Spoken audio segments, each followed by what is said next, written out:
démonstration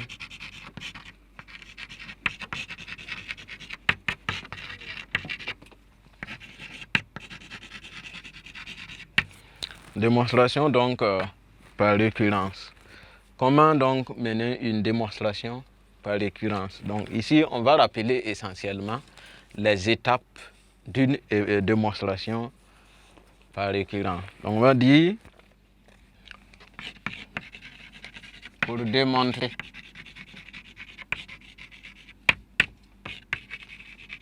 par récurrence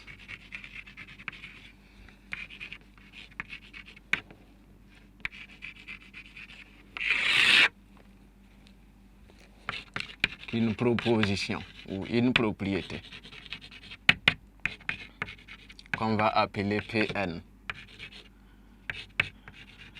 est vrai,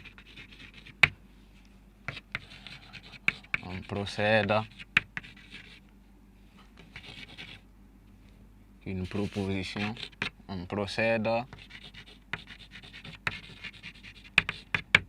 comme si. La première étape, c'est l'initiation.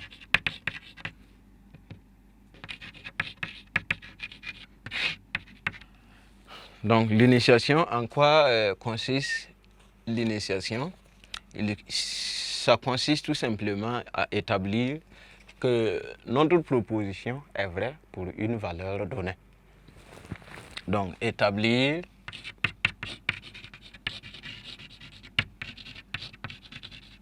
que Pn, que la proposition Pn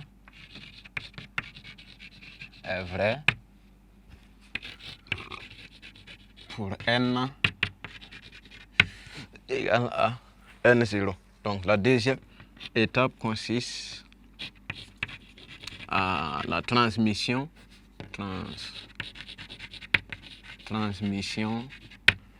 ou hérédité. Qu'est-ce que ça veut dire?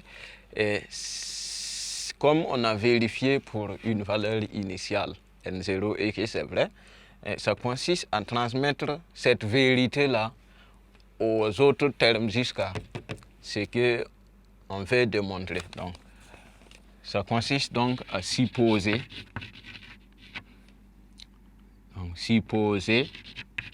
que Pn est vrai pour tout entier,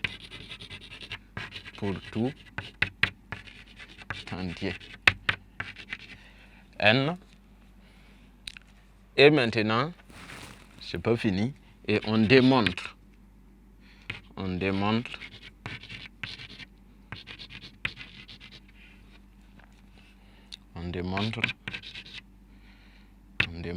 que P n plus 1 est aussi vrai. Si on arrive à ça, on tire une conclusion.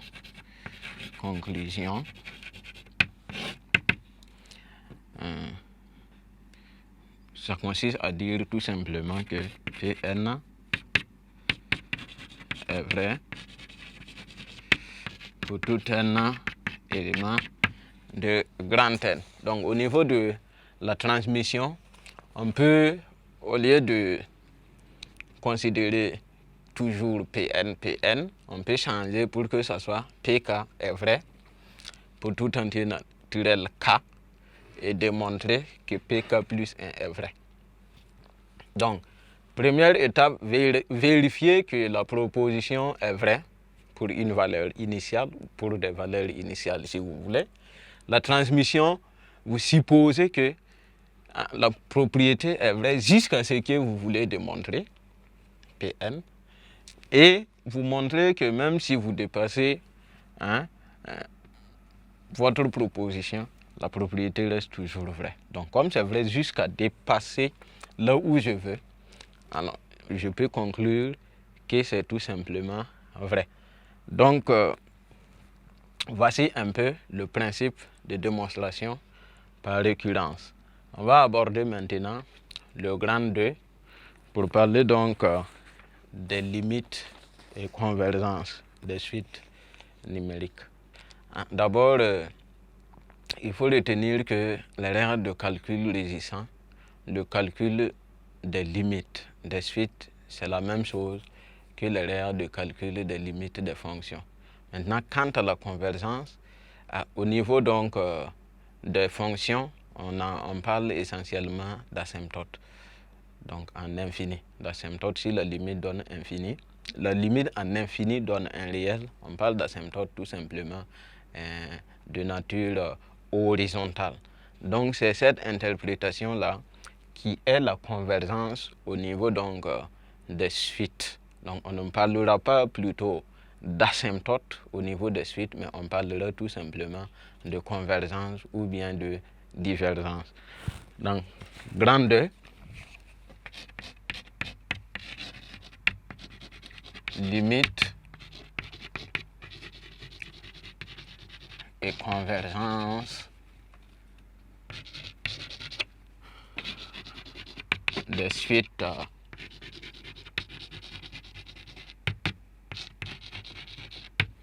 numériques. Petit 1, on va définir d'abord la convergence. Alors, quand est-ce qu'on dit qu'une suite numérique est convergente? Comme je le disais tantôt, c'est si la limite en infini donne tout simplement un réel. Alors, il faut noter aussi que quand on parle de limite des suites, c'est en plus infini. On ne va pas parler de limite en moins infini puisque nous sommes dans grand N. On ne va pas parler de limite aussi lorsque n tend vers 1.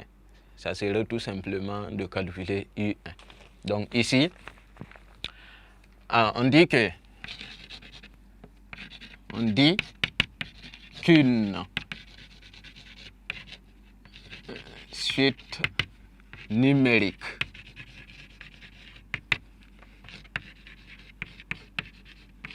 UN, élément de grand N, est convergente si la limite, lorsque n tend vers plus infini, de UN égale à L, entre parenthèses, L doit être un réel.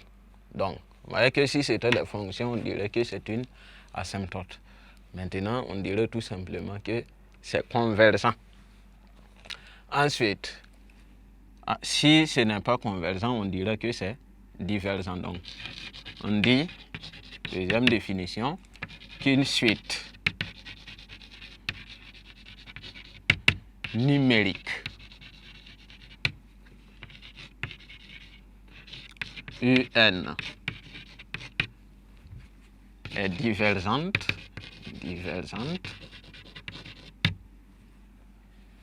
si elle n'est pas convergente. Elle n'est pas convergente. Autrement dit, si la limite donne tout sauf un réel, donc ça peut être moins infini ou plus infini, ou bien il arrive même qu'on ne puisse pas conclure sur la limite de la suite. Dans ces différents cas, on dira que la suite est convergente.